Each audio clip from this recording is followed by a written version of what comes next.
come up to me after, and we'll make sure that you are not in anything that's posted from the Interfaith Coalition or JWI or any of the organizations in the IC. I wanted to thank you all for coming and invite you into JWI's space. Jewish Women International is the leading Jewish organization working to end gender-based violence. We run the Clergy Task Force to end domestic violence in the Jewish community, run prevention programming for teens and young adults across the country, and work on advocacy to end gender-based violence and promote and support women and girls across the country. In 2007, we convened the first of its kind coalition with faith-based organizations working to end domestic violence. And now the IC is almost 40 faith-based organizations that meet monthly to work on federal legislation to work to end domestic violence and sexual violence. The IC got together and formulated a campaign for Domestic Violence Awareness Month, Faith Takes Action, where we'll be shining a light on 4 ways faith-based organizations across the country work to end domestic violence. Today on this panel, we'll be talking about 3 of those ways: prevention, clergy outreach, and direct service. And then later in the month, we will be going to visit offices in the House of Representatives to advocate for the Violence Against Women Reauthorization Act of 2018. So thank you all again so much for being here today, and I will turn it over to Negar, our competent host. Thank you, Dorian, and thank you to JWI for hosting us and for all of you being here. My name is Negar Abai. I work with the Baha'i Office of Public Affairs with the Baha'i community in the United States. And we're very fortunate today to have with us 3 panelists who are well positioned to share with us some of the work that faith communities and organizations are doing to end violence, to end domestic violence, violence which we all know is disproportionately directed towards women and girls and harms everyone. I think that recent events have heightened awareness of how pervasive and entrenched gender-based violence remains. And I think more people recognize the need for us to work together to ensure that a new social conscience takes hold.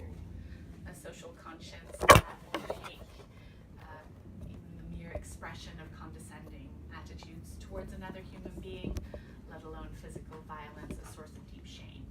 And I think reflecting on the role that religion can play in that context is really worth our time and attention. So it's great to be here, and without further ado, I'm going to introduce our panelists. They all have very wonderful bios. I'm going to take a moment to just share a little bit. We have here to my right, Salma El-Kadi Abu-Juderi, who is a founding board member of the Peaceful Families Project, which is an organization dedicated to the education of Muslim community leaders and members about domestic violence.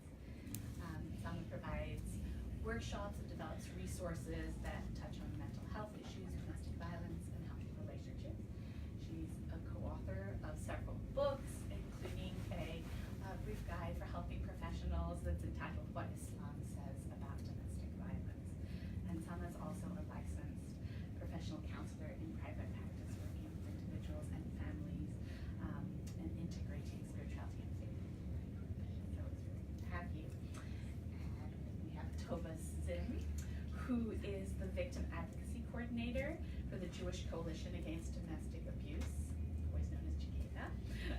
And Tova graduated from Indiana University last year with a BA in Jewish Studies, American History, and Hebrew.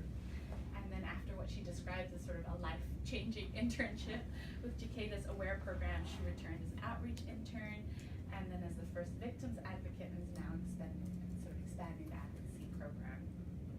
And she'll share more with us.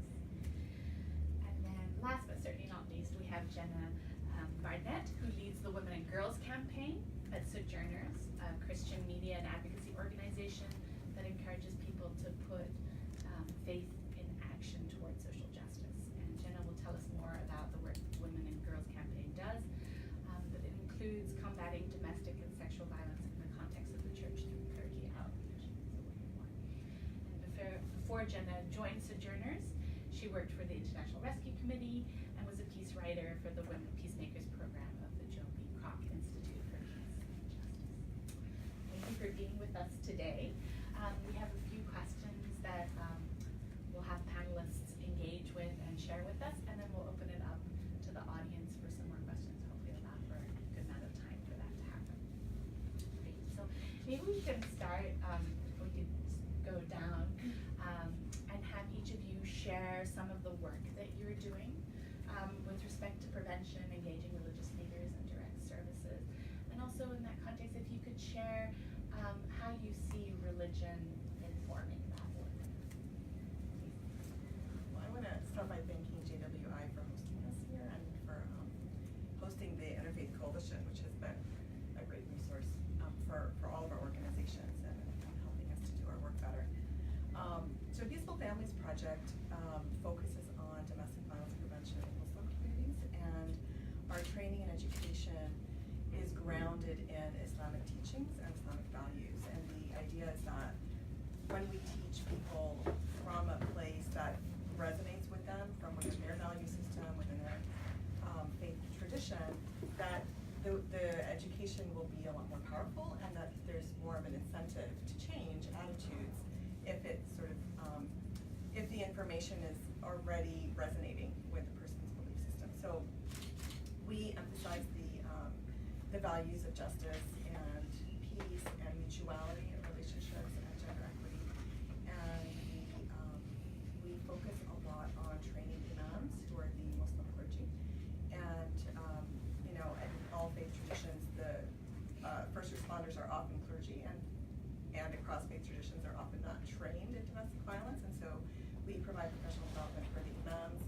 And our training model is actually sort of an implementation or a manifestation of one of our Quranic verses, that the believing men and the believing women are friends and supporters of each other in enjoying right and forbidding wrong. And so our training team is often a co-facilitation team between an imam and an advocate or practitioner.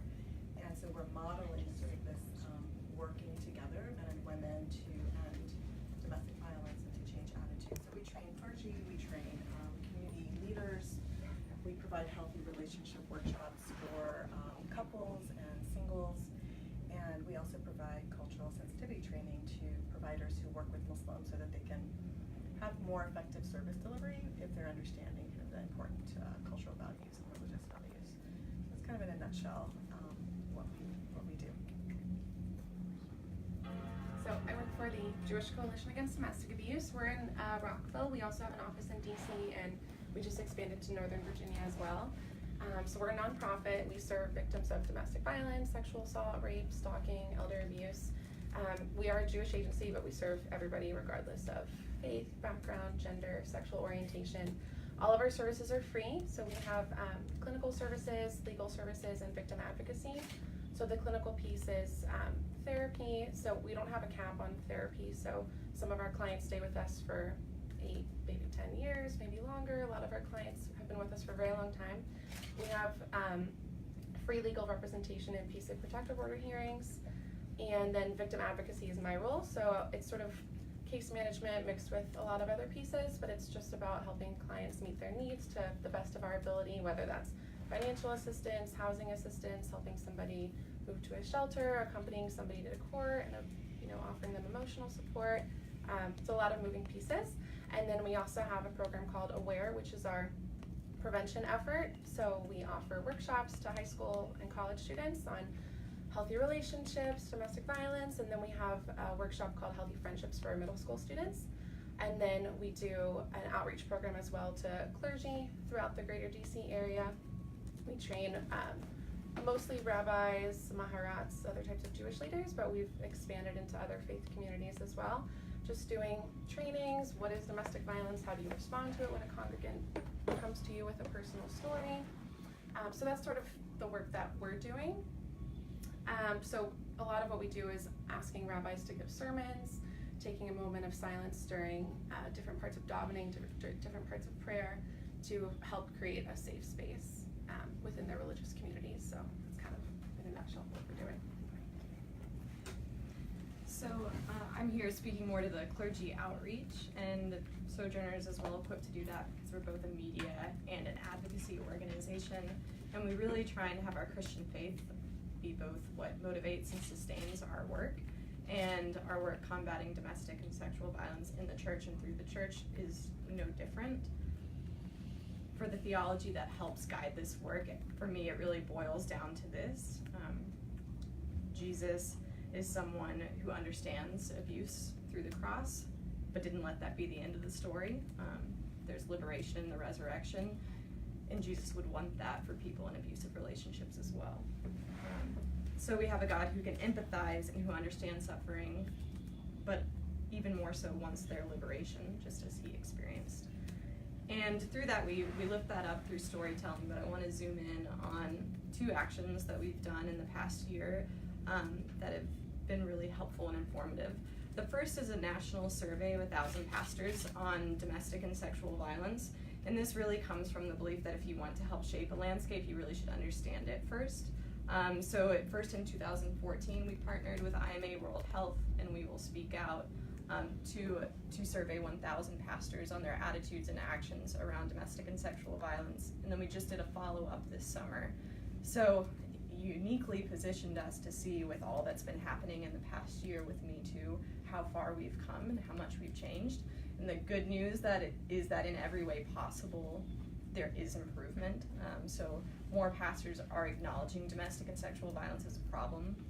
More pastors are seeking training to address that, and more are preaching on this regularly. So for instance, 51% of pastors speak regularly to their churches on domestic and sexual violence in 2018, as compared to 34% in 2014. So a nearly 20% increase in just 4 years is pretty significant. The most revealing thing that this survey showed for me was just how prevalent it is. So 9 out of 10 pastors that we surveyed said that they encountered domestic and sexual violence through their work as pastors, which really gets at why it's so important that our clergy be trained, because like y'all were both saying, they are often the first responders. However, only 50% of pastors felt that they were adequately trained to respond. So though there's improvement, there's a long way to go. And one of the things that we try and do is recognize that though there are 50% who aren't trained, that means that there are 50% that are. And though there are only 50% that are regularly preaching, we want to lift up those so that others will be resourced and inspired to do the same. And so that's why we started this initiative called the 100 Sermons Against Domestic and Sexual Violence. We're starting in January, actually after hearing Oprah talk at the Golden Globes so passionately against this type of violence. I was like, I want to hear this from the pulpit.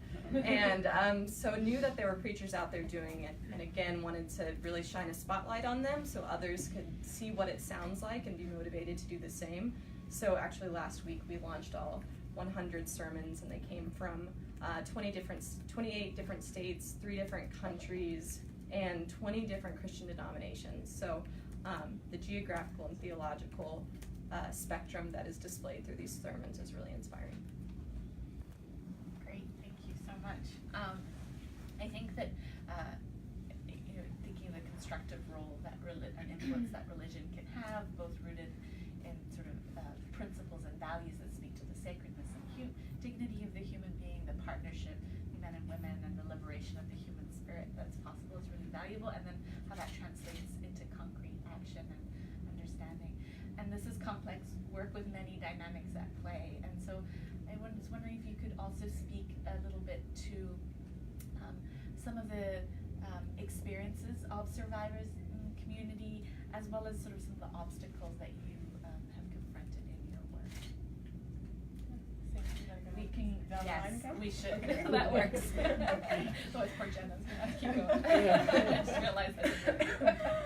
Yeah, so it's kind of a complex phenomenon when we talked about faith and domestic violence, where survivors often rely heavily on their faith to deal with their struggles and to get inspiration and to feel like they're not alone. And at the same time, we see that survivors are often sort of abused using religion as a weapon and a control tactic. So across faith traditions, there are scriptures that can be taken out of context or completely misused to manipulate. And And so a survivor's faith is often really challenged, and it becomes complicated when a survivor goes out to friends or family in the community or to clergy and is basically being pressured to stay in an abusive relationship using religious values like patience and be patient and forgive and pray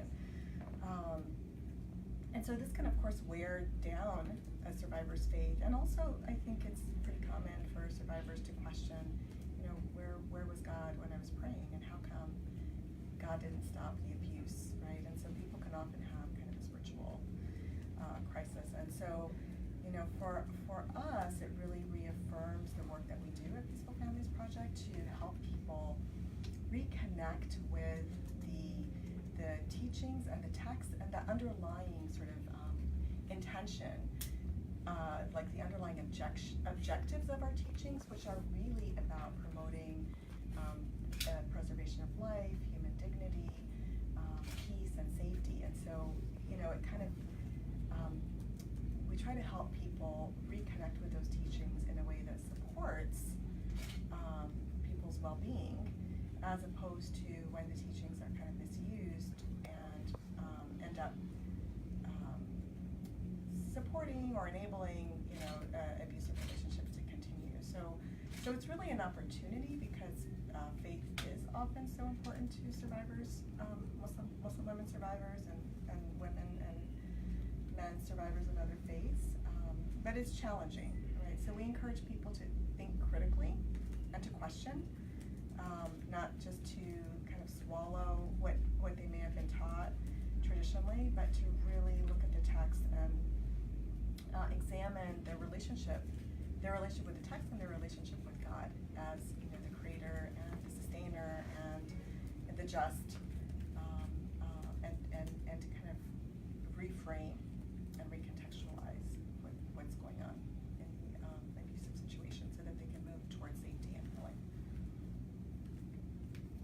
You said it beautifully, echoing what you just said.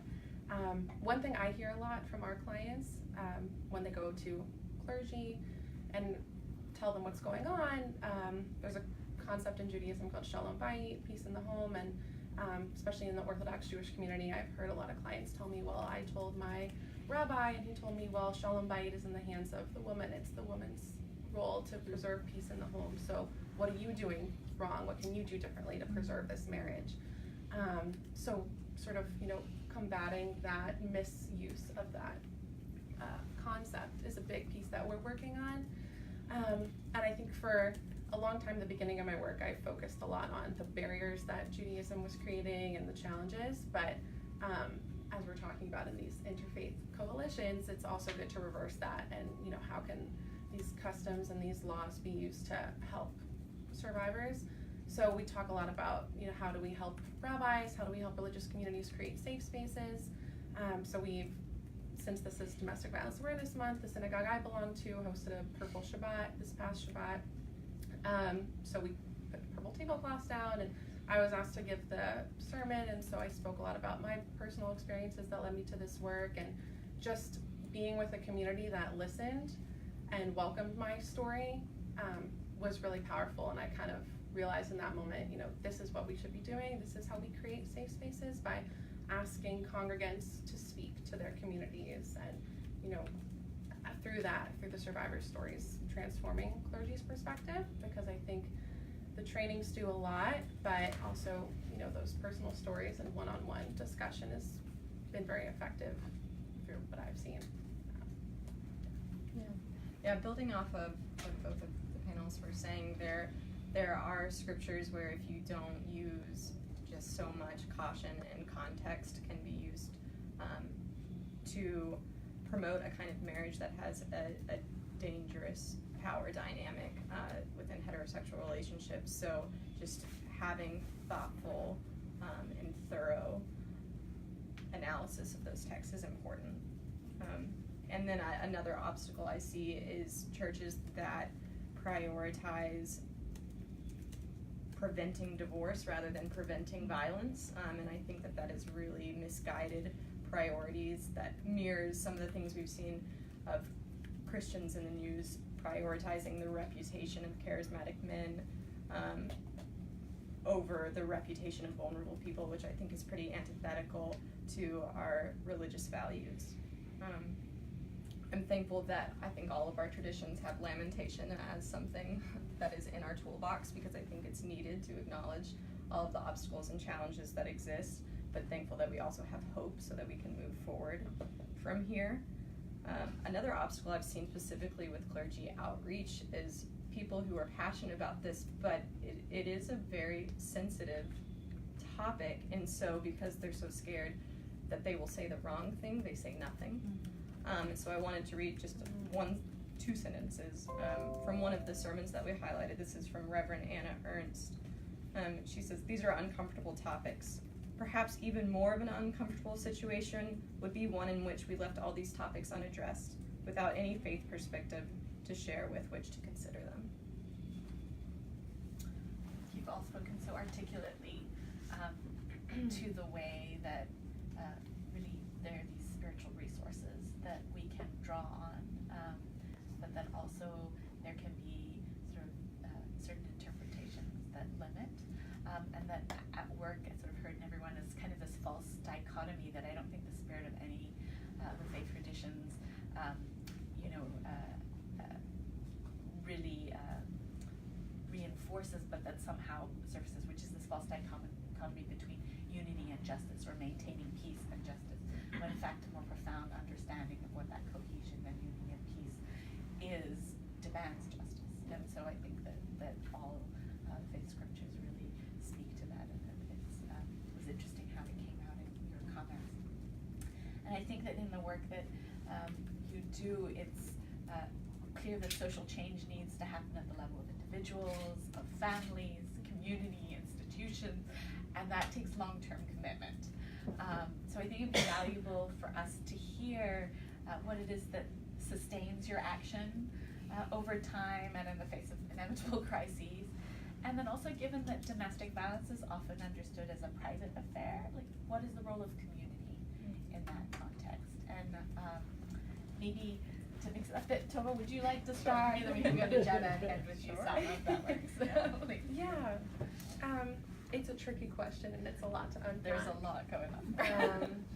Yeah, I mean, I think, opening up the discussions and really listening to one another is the biggest piece for creating these safe spaces and transforming religious communities from being perceived as, sometimes in my personal experience previously, a harsh environment where I'm going to be judged if I come forward about this, and I'm going to be seen as violating customs if I choose to leave somebody, or whatever that may be. But I think, looking at each custom and thinking how we can transform that custom. So there's a big custom of going to the mikvah in Judaism, which is sort of like a ritual bath that women immerse in for various reasons. And I had a client once who said that, so the law says that when you're married, you go to the mikvah once a month after your period ends. And so it's perceived in some communities that after you go to the mikvah, you come home and you will have sex with your husband that night. And so she said that when she went to the mikvah, she felt like she was being raped all over again every single month. But she loved going to the mikvah, and she didn't want to stop doing that because that was very empowering for her before this. So we decided to do a mikvah attendant training for all of the local mikvahs in our area, and explain how this custom can be perceived differently than it should be. And so we did an hour-and-a-half in-service with different mikvah attendants, who are the women that would take congregants into the mikvah and lead the prayers with them.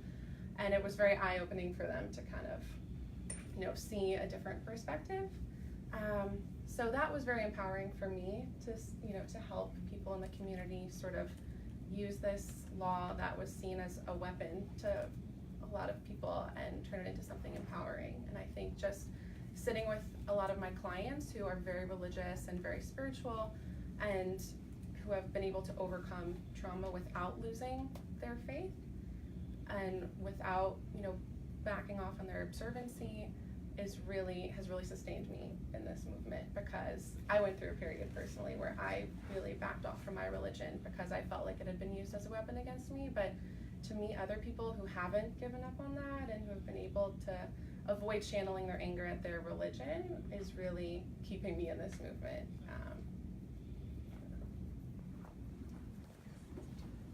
Yeah, one question that I get sometimes from Christian faith leaders are them saying, like, yeah, of course we don't want domestic violence to exist. Of course we want it to go away and we want it to end, but is it really my job to end it? And my answer is yes and no. Yes, you have a role in it, but it can be overwhelming if you think it is totally your job. And one of the biggest things we try and get faith leaders to understand is their own limits. If you're a pastor, you're not a social worker, you're not a licensed therapist, you're not a police officer, and thank God you're not all of those things at once. But we know domestic violence is something that impacts every part of our community, from our health system to our criminal justice system with the abuse to prison pipeline, to our education system. And so it takes all of us, and the fact that pastors are the ones who I'm interacting with the most are there to help with the spiritual trauma. They're there to gesture to an open door and then refer out, I think is something that can help this become more sustainable and feel more manageable for pastors. Something that gave me hope from the survey that we did is that now, for those who have addressed domestic and sexual violence situations, the most common course of action is referring out to experts at 81%. And I think that shows how the community is so connected and coming at this in many different ways. And that's one thing that gives me hope. The other is from all of the messages of the pastors I heard in the 100 sermons against domestic and sexual violence. I remember one day was particularly poignant in that I was listening to a sermon against this type of violence when the news broke about the 300 priests in Pennsylvania. And we have to know that exists. We have to bring that to the light.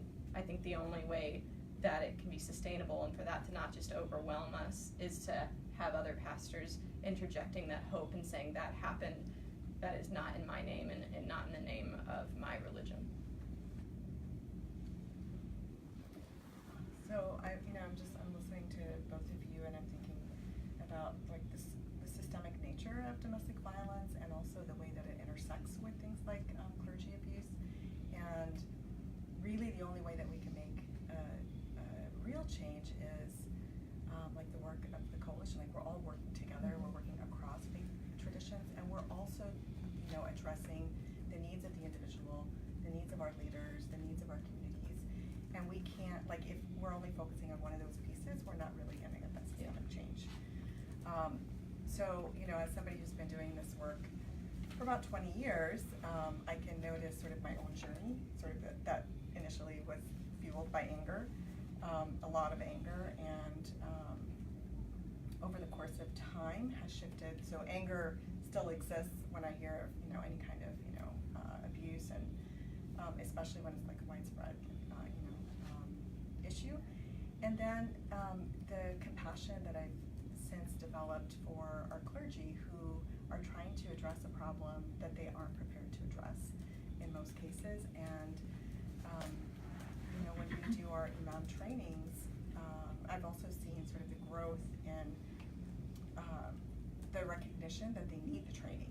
So when we first started offering these trainings, we could barely get 2 people to sign up. And now we have to turn people away. And so that's very hopeful for me that there has been change. You do have to stay around long enough to see the change because it doesn't happen very fast.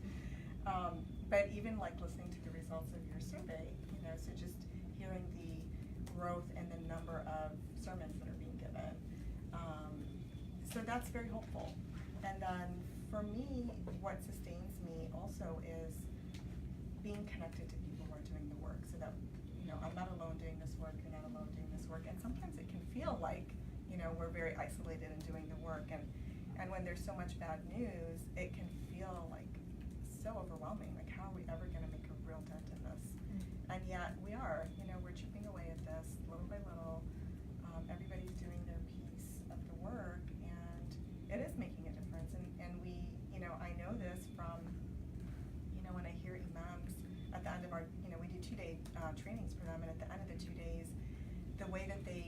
respond is so differently from when they came in, you know, so you can kind of see that transformation happen sometimes. And you know, we have imams sometimes will send us their sermons that they want to make sure that they're saying it right. Like you said, sometimes there's that fear, you know, well, what if I don't say it quite right? I might do more harm than good, so I won't say anything. So you know, we are also trying to get imams to deliver more sermons, especially during Domestic Violence Awareness Month, but throughout the year and from different angles.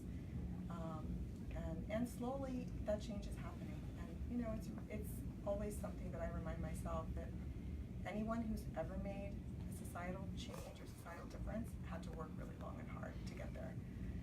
So you know, we're not any different here. We just have to keep encouraging each other and working together to see the change. All really, really important, and it seems that you know, as so many studies and theories have acknowledged, that sort of power and power dynamics are at play here, whether in the context of the family or people in positions of authority within church or religious institutions, and that part of ending domestic violence seems to be an offering of a reconceptualization of power, including the power that comes through solidarity and working with others, through women being able to connect with scriptures and their faith in their own right. And so I think you've also articulately spoken to that as well. So at this point, we'd like to open it up to the audience. There are questions, please feel free to raise your hand, and we have, I think, a good amount of time to be able to address them. So if there are any questions, let me know. Please. I've heard each of you talk about how ill-prepared our religious leaders are in dealing with domestic violence. And so I'm wondering if there's a movement, either any of your organizations are doing this work, or there's a movement within your faith traditions of like trying to engage the schools that train our religious leaders. So trying to work, I know there's lots of work, right, that you guys are doing, clergy outreach once they're kind of already on the pulpit, but is there work trying to educate our leaders before that happens? I don't know of any specific movement, and maybe you guys have a better answer, but I think that's a really, really important topic. And I just mentioned to our director the other day, actually, my dream in this work, I think my end goal would be to be able to create some type of program that would go to yeshivas, to rabbinic schools, to train future rabbis about this issue, because I spoke with my rabbi about this recently, and he said when they're in rabbinic school, there's supposed to be one brief training on healthy relationships or something of that nature, but it doesn't seem to be very effective. So that's a personal goal of mine, to eventually someday get permission to go to rabbinic schools and lead, you know, not an hour training, but an in-service, maybe a day or two of working with, you know, people who are experiencing domestic violence, the whole shebang. I don't know if you guys know of anything different, but. No, but it's a dream I have too, to see this training. I do see a trend though in, you know, seminaries, like Hartford Seminary, other programs that train chaplains to provide this sort of, as part of the pastoral care. Imams have a different route and training than clergy in the Christian and Jewish tradition, so there isn't like just one road that imams take to become imams. And so some of them have formal training and some of them don't. They might just be chosen by the community to lead because they're knowledgeable. So the trend that I'm seeing is that imams are taking courses in counseling and taking courses in domestic violence. Sometimes it's after they've come to one of our trainings, but I'm also meeting more imams who, you know, have like two degrees, so the Islamic Studies degree and then a marriage and family therapy degree, simply because they're recognizing that their religious studies program did not prepare them. And as we're able to reach more imams and meet them when they're younger and earlier in their career, and of course they learn from each other, so when they meet their peers who are taking this kind of coursework, then it encourages them. But mostly I think they're recognizing that they're just not able to respond appropriately, and so they're seeking other kinds of training. So that's hopeful but it would be great if we had a more sort of systematic approach as part of training. Yeah, similarly, the study that we did when we zoomed in on seminary education, pastors said that 45% of them had received good seminary training on domestic and sexual violence. When we zoomed in on the young, more young pastors, that number got larger. I can't remember exactly what it was. So there's some hope in that. Sojourners is hoping to continue to work with IMA World Health to get a better feel for, okay, what does your training look like? How can we make it to where if 90% of pastors will encounter domestic or sexual violence situations, that 100% of them get trained, and making it a part of everyone's seminary education is certainly one way to address that, though it does leave a pocket of evangelical pastors who don't necessarily have seminary as part of their education out of that puzzle. But hoping to get a better feel for, well, what our seminary is doing. Is it a mandatory course? Is it a one-time optional training? And if you make it optional, is that training going to look a lot like this room looks like right now, which is entirely women? And how can we get more men involved? Mostly women. I'm sorry, there's one man. Thank you for being here. I wonder if I could add something to that, because I think the importance of training during seminary is so important, and I know in Jewish tradition it's a bit haphazard depending on the denomination, depending on who's doing the clergy work at the time. But the other experience that JWI has seen and responded to are clergy who don't really get it while they're in seminary, but then they have the experience firsthand of what it means when they're ill-equipped to deal with issues of domestic violence that show up in their community and in their synagogue, how to do the best work, how to follow up. And so one of the things that we did at JWI, which I think is something we feel very proud of, is created a clergy task force. We've also learned that clergy respond to clergy, right? It just, in so many ways. Yeah. So that while Deborah convenes this clergy task force, it's led by the clergy themselves from a variety of denominations, and they address the issues that are relevant around domestic and sexual violence. They're in fact doing some work around Me Too as well. Deborah, I don't know if you want to add anything We've to also that. done training, we do training webinars for their peers throughout the Jewish community. So because we think clergy training is so important and it's difficult to get to the seminaries. I myself have done training at the Reconstructionist Rabbinical College for their classes for the 5th year rabbinical students. But it can be very challenging to get an actual program because everybody's curriculum and time is so packed. But we find that this webinar series is very helpful, and so we create resources for the clergy, and they're led by clergy, which I think is really important. I wanted to ask something to you. One of the things that's frightened me in this area is that the clergy will speak out, and then what? So then you think it's a safe space. Mm-hmm. You come forward. We did a study in 2004 or 5 asking rabbis if there was any domestic violence in their congregations, and many of them said no. And then we said, well, have you ever spoken about it? And they said no. We said, well, if you speak about it, you'll be surprised what you'll uncover.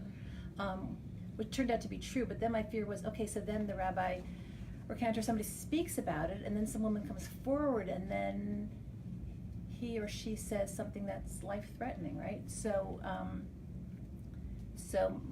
one of my goals is always to pair that. So I wanted to ask you, with the sermons, which is fantastic, have you paired training with it? Like, is everybody who's giving that sermon already trained so that they have some? Yeah, so both with the initial outreach, because that was my biggest fear as well, is that people would speak about it, open up a wound that they weren't ready to address in any way. When we were outreaching, we included resource on the not outrage email, but that's one way to put it. On the email calling for sermons and on the page calling for sermons, we had resources there available. And then after all of the pastors submitted their sermons, when we thanked them, we continued say, you likely already do, but sermons at their best are a gesture to an open door, and you need to be ready when someone walks through that door. So yeah, I think it has to be a holistic approach, and preaching is just, I wouldn't even call it the first step, because you need to be ready when someone comes forward. A follow-up question for you. The study that you've been referring to, is that available for people to access? Yes, so the study is called Broken Silence 2.0, Pastors' Attitudes and Actions Around Domestic and Sexual Violence in the Me Too Era, and you can find it on the We Will Speak Out website, or just Googling it, it should come up. Okay, great, thank you. Other questions? Could you share a little bit about how you're engaging men and boys in ending domestic violence, and from a faith perspective, how do you view and approach those who have perpetuated violence?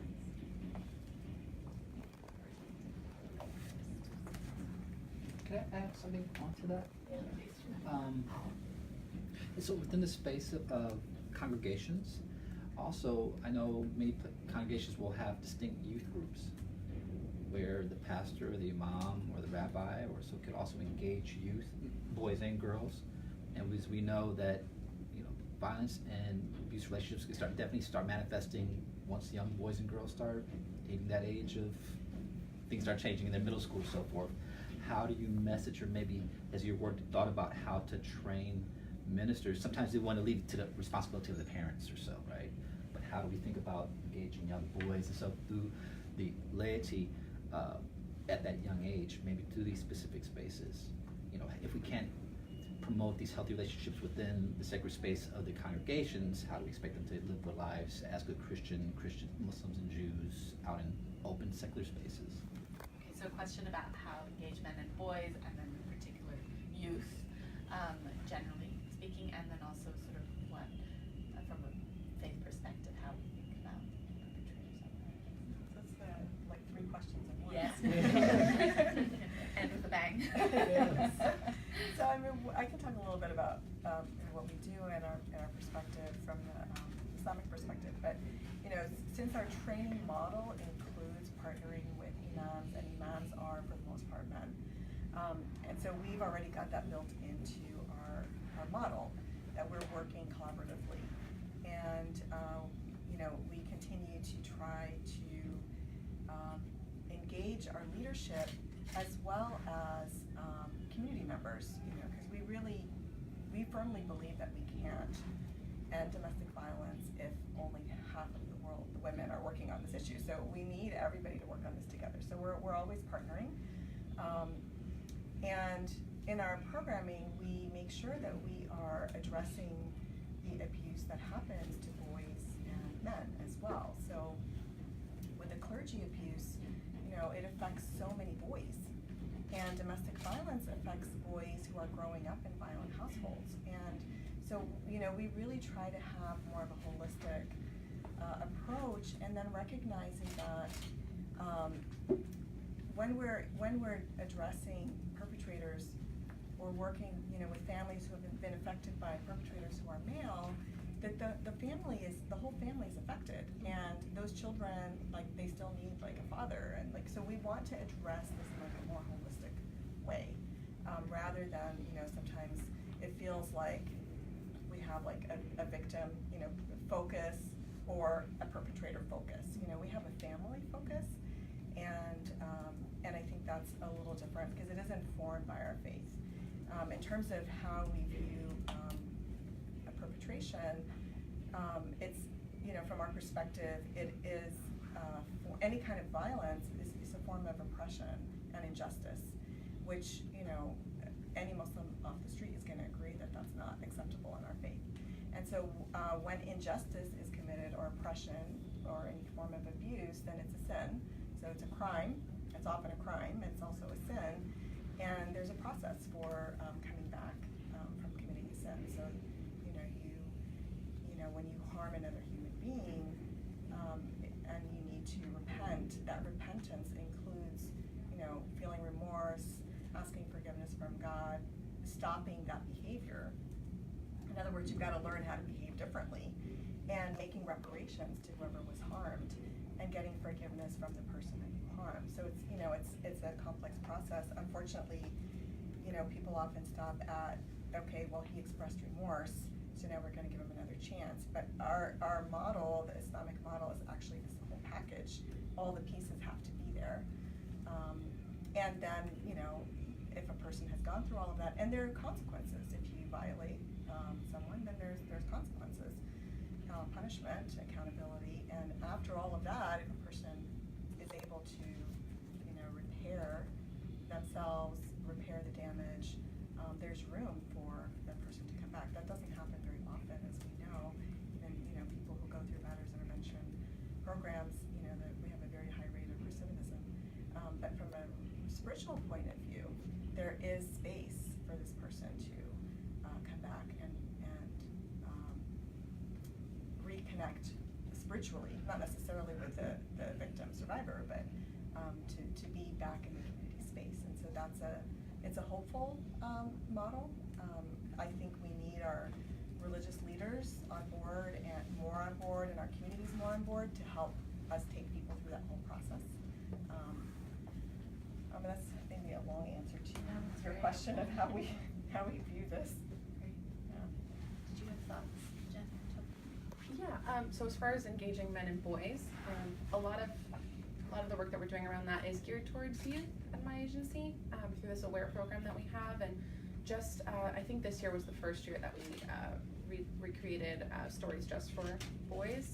So some of the schools, we go to public schools and private schools, so we do our workshop in boys' schools as well. And so sometimes when we go to co-ed schools, depending on what kind of agreement we make with the school, sometimes we might have a separate workshop for smaller groups of boys, just because the discussion can be different and there's different, you know, different topics that might come up.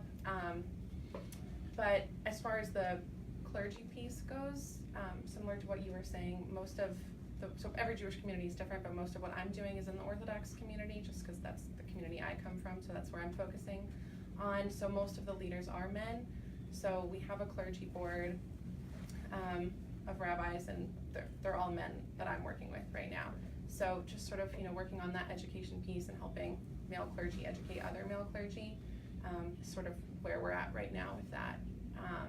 As far as the perspective of perpetrators, we do have this philosophy of forgiveness that can't really be ignored, so we try to work around that. And similar to what you were saying, I think you phrased it really nicely, that you know, it's a family dynamic that we're working with, so not encouraging people to forgive a perpetrator, but allowing them to, you know, move on and connect in some type of spiritual way. I don't know if that makes sense exactly, but it's kind of the perpetrator piece is a hard piece for me to unpack, so. Yeah, I appreciate the way both of you framed it. I think when talking about having perpetrators come back into a community, just always prioritizing the safety of the victim and the survivor first and foremost. And I think you articulated a lot of it very well, so I'm not going to go too deeply into it, but just also remembering that forgiveness doesn't look like returning back to the way things were. So you can re-enter the community, but you may be re-entering it in a different role, in a different position with new boundaries surrounding you, and that's the only responsible way to do it. As far as engaging men, I can't remember, someone said just recently that engaging clergy is the most effective thing to do. When we were first doing the outreach for the 100 sermons, we were getting almost exclusively sermons from women, which was interesting given that, you know, I think it's 1 out of 10 or only 1 out of every 11 Protestant pastors is a woman. And so I asked the president of Sojourners to write a column engaging men, and within like 2 weeks of him writing a call out for men to engage this, we had several more sermons come in, which was really hopeful. Still, the balance overall, I think, was 65% or 70% women who submitted sermons. But I think we're onto something when we say that male clergy, engaging male clergy is a start. And it's, sorry, I didn't address the youth thing, but I know several denominations are working on specific curriculums for the youth right now, which I'm encouraged by, but it isn't something Sojourners has engaged as much. Yeah, that was the piece I forgot to mention, that Peaceful Families Project has recently developed a curriculum for youth on healthy relationships, and it's designed to be like a 12-week program. It's been piloted, and we're looking forward to rolling that out soon. And you know, in terms of our leadership training, that includes like Sunday school teachers, youth leaders, in addition to the clergy. So we train our clergy separately because they really do learn better and engage better when they are there just with their peers. And then we have separate training for the community leaders, which includes the teachers and youth leaders. So we're trying to get at each of these pieces. And it strikes me that it would be very interesting to have a broader conversation about approaches to restorative justice or holistic approaches, because whereas in the context of a workplace, one can fire someone, in the context of industry or public persona, you get rid of the public platform. I mean, there's some immediate things one can do, but in the context of families and communities, what does that look like? What are the relationships that happen? How do you get to a place where everyone is protected and served adequately? So it's important insights. It would be really nice to see where that could go if that conversation happens. So I think that we are coming to the end of our time, but if there's any last question, we could entertain that. Please. Hi, my name is Ali. I'm with the Religious Action Center of Reformed Judaism.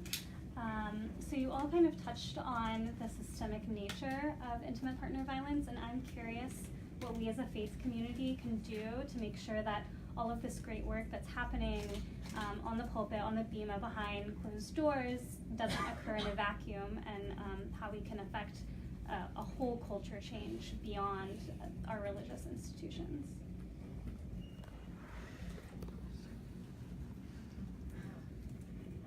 I think a lot more collaborative work.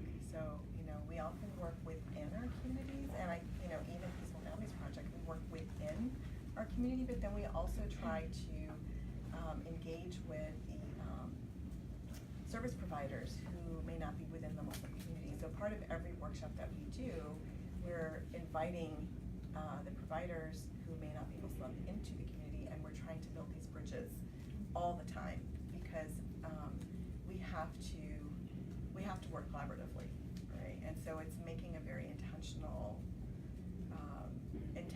effort to make those connections all the time, because it's really easy to just focus in, and then to do interfaith work and faith communities working with secular communities. It's a lot of work. It's a lot of work to do. So that's just kind of my thought to respond. I would have to echo that. I think the interfaith work has been the most powerful for me as far as creating a bigger transformation, because it does feel like it's kind of closed when you're just working in your synagogue and if there's a sermon here and there. But I think just collaborating with other faiths and other agencies, and like you said, inviting other types of agencies into your community. It's a huge question, so I wish I had a better answer, but I think working collaboratively and just thinking bigger and expanding throughout your county or your city, whatever. Yeah. And I think it shows the power of when Interfaith Coalitions such as this, to get at the systemic nature of things, also advocate for policy, like the Violence Against Women Act reauthorization. So, trying to advocate within your communities, within your church, synagogue, etc., but also within Capitol Hill. Thank you for your questions. If there's a final thought that you'd like to share, we can allow time for that, and, but also if you'd like, we can close up. So I know if there was sort of something that you wanted to still address, or a final thought you wanted to leave us with. We've covered a lot of important ground, so let's go. I have a final thought I wanted to share. So I was restraining myself. I wanted to respond to you. It's something that Selma said earlier. We have come so far. I mean, you really need to stick with this for years. But when we started our work, JW always believed that faith had a place in domestic violence, and that faith can be a resource and a support. And when we started doing this work, even now we're a steering committee member of the National Task Force on Sexual and Domestic Violence, and helping to craft the New Violence Against Women Act, and all the work that we're doing on Capitol Hill, and all the work that we're doing in this interfaith space, we were not welcome at the table. It was, faith is a barrier. If you're a person of faith, you will never leave that relationship because too many people are telling you, you made your bed, stay there, divorce is unacceptable, shalom bayit, whatever they were saying. And we flipped it, we said, no, faith can be an incredible resource. And the spiritual component is incredibly important, and we have something to say, and we have something to add to the conversation. So now when we go to Capitol Hill, they want to hear from faith communities, they want to hear those voices. We need all this training, all this prevention work, everything that we're doing is building, and it's going to create that. I am hopeful, ever hopeful. You can't be in this work if you're not hopeful. I'm ever hopeful that we're going to change that dynamic, and we're working more and more with the advocates themselves who are the direct service providers, because they understand that also. So it's all those pieces together. We're going to create that systemic change. Right, Salma? Absolutely. Absolutely. We're just going to keep working at it, keep working together. And I'm really really grateful, for these collaborations and partnerships. And yes, you have to stay in for the long haul. Yes. If you want to see the change, you gotta don't quit. Just keep going. Amen. Well, that seems like a strong note to end on. So, and then I think there's time for conversation afterwards. So thank you all for joining us.